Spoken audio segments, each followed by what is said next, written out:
एक्लै भएको भए या अलिकति कमजोरी केटी भएको भए चाहिँ यो समाजलाई साँच्चै नै गाह्रो छ क्या। Not just as an actor, एउटा कलाकार मात्र भएर होइन कि एउटा नर्मल महिला हुनलाई नै गाह्रो छ। अब हिजो भर्खरै मेरो एउटा अन्तर्वार्ता रिलिज भयो अनि त्यो अन्तर्वार्ता चाहिँ मेरो श्रीमानसँग थियो अनि त्यसमा चाहिँ मेरो श्रीमानले मलाई हरेकचोटि त भनेर सम्बोधन गर्नुहुन्थ्यो होइन।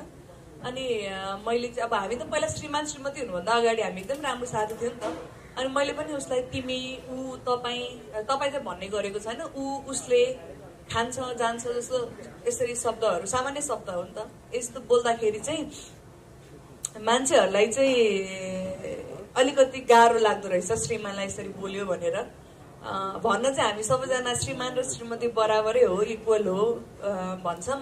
तर समाजले नै फेरि होइन श्रीमानलाई त आदर गर्नुपर्छ, भगवान मान्नुपर्छ, तपाईँ भन्नुपर्छ भनेर भनिरहेको हुन्छ नि। तर श्रीमानले श्रीमतीलाई जतिसुकै कुटे पनि गाली गरे पनि नराम्रो गरे पनि श्रीमतीले चाहिँ त्यो गर्नुपर्ने।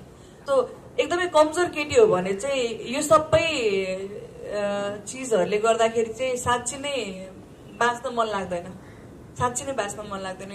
यो संसारमा जुन तरिकाले केटी मान्छेहरूलाई हेपिन्छ त्यो देख्दाखेरि चाहिँ साँच्चै नै बाँच्न मन लाग्दैन। तर मलाई चाहिँ कसरी अगाडि बढिरहेको छु या कसरी स्ट्यान्ड लिइरहेको छु भन्दाखेरि सपोर्ट गर्ने मान्छेहरू हुनुहुन्छ, कम हुनुहुन्छ तर एकदमै मनबाट सपोर्ट गर्ने मान्छेहरू हुनुहुन्छ आफ्नो स्वार्थ बिना। अहिले चाहिँ कस्तो छ भन्दाखेरि आफ्नो स्वार्थको लागि सपोर्ट गर्नेहरू धेरै हुनुहुन्छ, अहिले पनि हुनुहुन्छ, अगाडि हुनुहुन्छ होला या पछाडि हुनुहुन्छ मान्छेहरू कम हुनुहुन्छ। तर उहाँहरूले गर्दाखेरि नै, उहाँहरूको पुस्टले गर्दाखेरि नै म अगाडि बढ्न सकिरहेको जस्तो लाग्छ मलाई।